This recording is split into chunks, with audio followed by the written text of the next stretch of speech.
2023년 7월 3일 날씨가 덥습니다. 말그릇이 깊어지는 말하기 기술 파트 4. 우리는 완전하고 흠이 없는 말을 꿈꾼다. 논리정연하고 체계적이며 자연스러워서 틈이 없는 말을 소유하기를 바란다. 그래서 가능하면 말을 완제품으로 상대에게 실어나르려고 애쓴다. 대화에서 말을 거침없이 쥐었다 폈다 하는 사람들을 두고 말 잘하는 사람이라고 부르며 부러워한다. 그러나 사람을 담는 말은 보이는 재주와는 다르다. 말로 꽉 채우지 않고 사람이 머물 공간을 비워둘 수 있어야 한다. 말 자체가 빛나기보다는 사람을 돋보이게 해야 한다.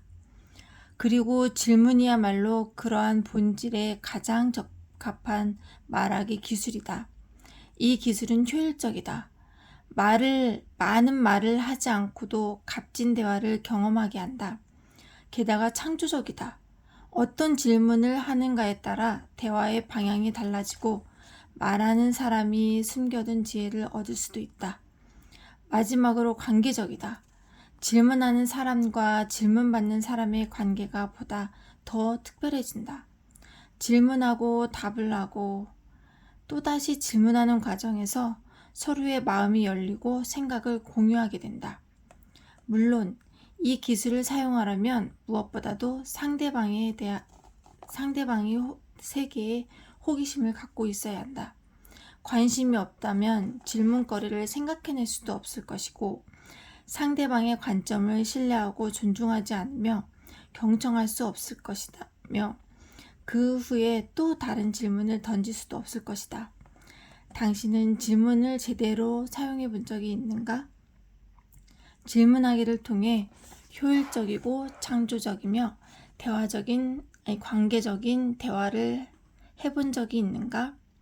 지금부터 말그릇이 깊어지는 질문이란 무엇인지, 질문을 잘 하기 위해 고려해야 할 것과 관계에서 필요한 질문 기술은 무엇인지 알아보자.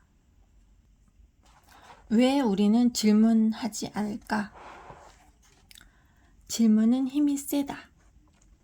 회사를 다니던 때 퇴사를 고민하던 시기가 있었다. 직속 선배에게 어렵게 그 말을 꺼내자 놀란 토끼눈이 된 선배는 나를 만류했다. 시간이 날 때마다 나를 설득했다. 지금 회사를 그만두면 안 되는 이유에 대해 말하고 또 말했다. 그런데 회사가 그렇게 말할수록 이상하게 그만둬야 되는 결심이 더욱더 강해졌다. 물러서야 하는 이유를 댈수록 떠나야 하는 이유가 확실해지는 기분이었다. 곧이어 내가 그만둘 거라는 소문이 회사에 파다하게 퍼졌다. 그러자 또 다른 선배가 나를 불렀다. 그는 직속 선배보다 직급이 하나 더 높았다. 방에 들어가니 차 한 잔이 준비되어 있었다. 무슨 말할지 뻔하지 뭐. 그동안 퇴사 만류에 지칠 대로 지친 나는 기계적으로 내가 할 말을 준비했다. 이윽고 선배가 오늘 때였다. 회사를 나가서 하고 싶은 일이 뭔지 물어도 될까? 네. 이 정도로 확고한다는 것은 확신이 있다는 뜻이잖아. 아, 네. 저는 예상과 다른 질문에 적잖이 당황한 나는 새로 시작하고 싶은 일에 대해 띄엄띄엄 설명했다. 코칭을 본격적으로 배우고 싶다고 선배는 주의 깊게 들으면서 고개를 끄덕이고 중간중간 질문을 던졌다. 잠시 생각을 정리하던 선배는 또다시 내게 물었다. 내가 원하는 일은 지금 이 회사에서 할 수 있다면 어떨까? 코칭 일을 담당할 수 있도록 업무를 조정하거나 새로운 보직으로 이동하는 등의 방법을 찾아보면 어떻겠냐는 말이었다. 그것에 대한 내 생각을 묻고 있었다. 아니요, 시도는 해볼 수 있겠지만 최종 그림이 전혀 달라요. 하지만 말씀은 감사합니다. 고마웠다. 내 결심을 진심으로 존중해 주는 것 같아서. 게다가 선배의 진지한 의견을 들으면 들을수록 내가 조직의 중요한 사람인 것 같아서 뿌듯했다. 그러나 나는 고집을 꺾이지 않았다. 그래, 그럼 앞으로 내가 도와줄 일이 뭐가 있을까? 선배는 설득을 포기하고 대신 내 편이 되어주었다. 머물러 주었으면 좋겠지만 생각을 바꾸지 않겠다면 도와주고 싶다고 말했다. 며칠 후에는 실제로 이직할 만한 회사 2곳을 소개해주기도 했다. 결국 나는 선배가 추천해준 작은 코칭 회사에서 다시 일을 시작했고 지금까지 그 일을 업으로 삼고 있다. 2번째 면담을 하던 날 마지막으로 선배는 물었다. 앞으로는 너 같은 인재들을 놓치고 싶지 않아서 회사가 어떤 부분을 바로잡아야 할까? 선배는 후배 입장을 배려해 주었고 남아있는 사람들과 조직의 미래를 염려했다. 그 질문에 나는 솔직하게 답했고 그는 열심히 적었다. 선배의 노트에는 나와 같은 후배들의 말이 깨알같이 적혀 있었다. 그러고 보니 그 노트는 늘 그의 상 안쪽 주머니에 있었다. 상의 안쪽 주머니에 있었다. 반면 직속 선배는 회사를 그만둔 후로도 두고두고 나를 원망했다. 내가 그렇게까지 너를 챙겼는데 어떻게 그럴 수가 있냐고 화를 냈다. 만나는 사람마다 내 원망을 전하는 통에 이미 회사를 옮긴 내 귀에도 그 말이 심심찮게 들렸다. 나도 안다. 선배는 믿는 도끼에 발등이 아파서 화가 난 것이다. 그러나 꽤 세월이 흐른 지금도 나는 그 선배가 나를 필요로 했던 것이지 진짜 아꼈던 것은 아닐지도 모른다는 염치불구한 생각을 하곤 했다. 내가 회사를 그만둔 진짜 이유를 알긴 할까? 그때 내가 직속 선배가 아닌 몇 직급의 위의 선배에게 더 깊이 있는 얘기를 털어놓게 된 것은 바로 그가 내게 질문을 해주었기 때문이다. 중요한 선택의 순간 우리에게 질문이 필요하다. 그것은 두루뭉실한 내 마음속에서 뚜렷한 해답을 찾게 만든다. 질문은 화살표가 있기 때문에 조준점이 명확하다. 질문을 받으면 일단 그 질문에 걸리고 만다. 얼렁뚱땅 넘어갈 수는 없다. 좋은 질문일수록 머릿속에 맴돈다. 두고두고 곱씹게 되는 것이다. 그리고 답을 찾기 위해 생각을 하다 보면 어느새 어수선하게 널려 있고 고민들이 정리되고 생각이 말끔해진다. 질문을 제대로 사용하는 사람을 만나면 저절로 생각이 뚜렷해지고 마음이 시원해진다. 누군가가 내 의지나 의견을 꺾으려고 하면 할수록 마음은 청개구리가 된다. 그 고집에 사로잡혀서 미처 생각하지 못했던 혹은 아직 남아있던 다른 쪽의 가능성을 보지 못하게 된다. 그러나 진심 어린 질문에는 심술을 거두고 되묻게 된다. 내가 정말 원하는 것이 무엇일까? 이런 좋은 사람들을 두고 떠나야 하는 이유는 무엇인가? 혹시 내가 보지 못하고 있는 게 있을까? 이렇게 처음부터 다시 생각하게 만든다. 그런데 사람들은 왜 질문하는 것을 어렵게 생각할까? 이렇게 경제적이고 합리적인 기술을 왜 제대로 사용하고 있지 못할까? 무엇이 질문하기를 어렵게 만드는 것일까? 질문이 불편한 이유. 사람들에게 당신은 충분히 질문하고 있습니까? 라고 질문하면 모두들 주춤한다.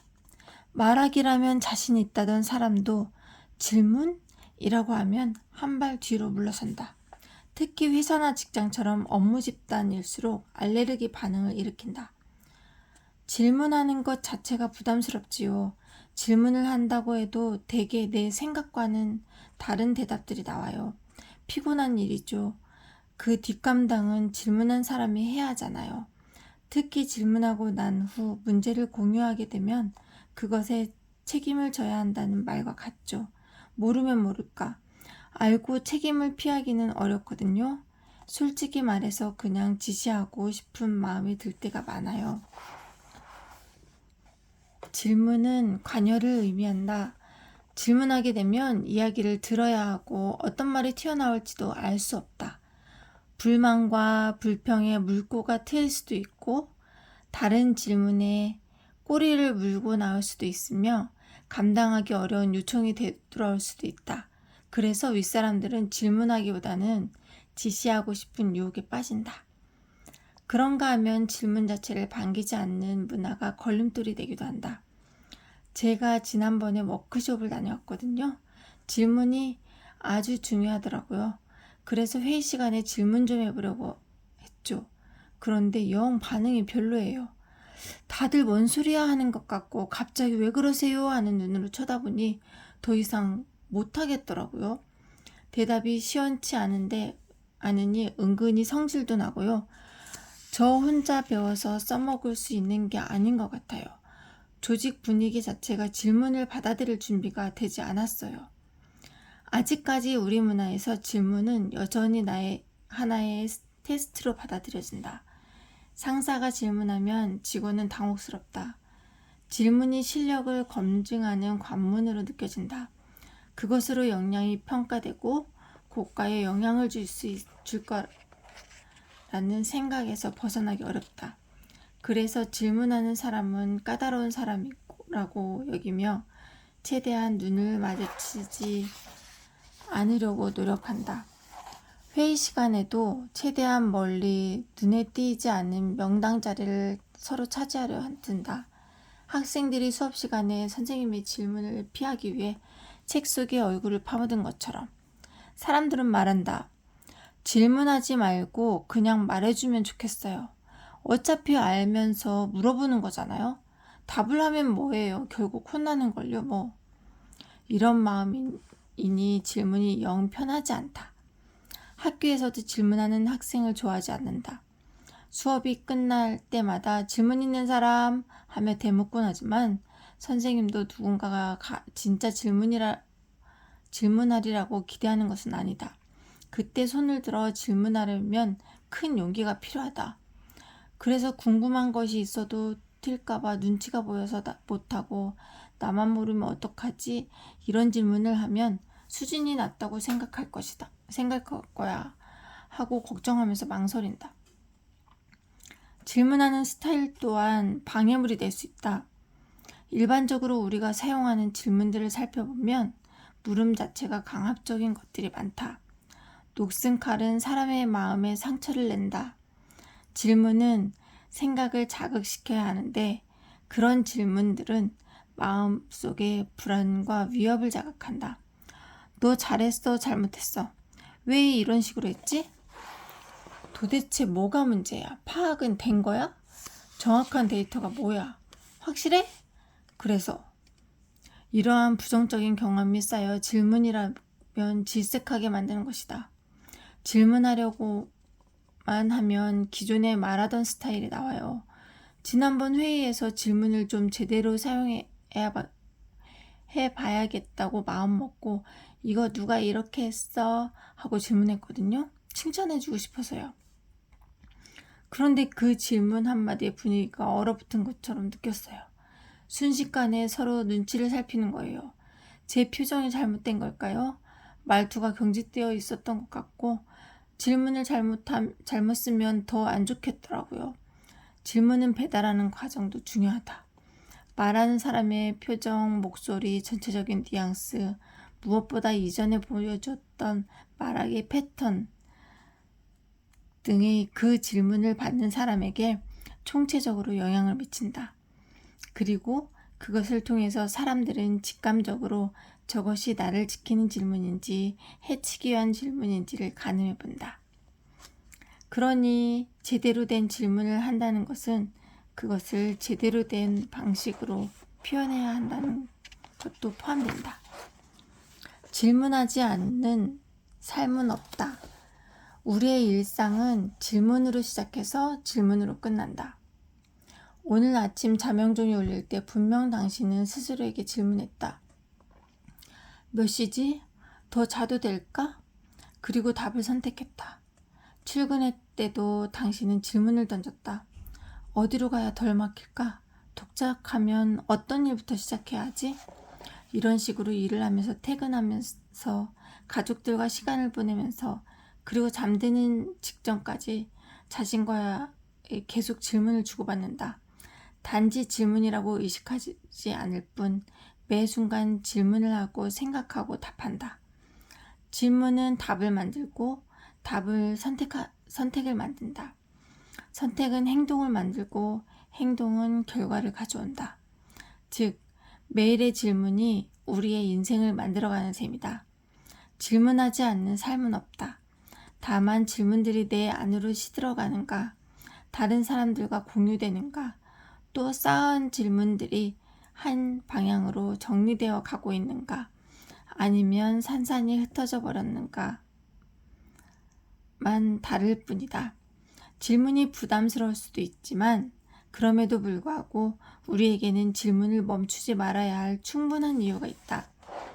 지금부터 우리는 그 이유에 대해 더 자세히 알아볼 것이다.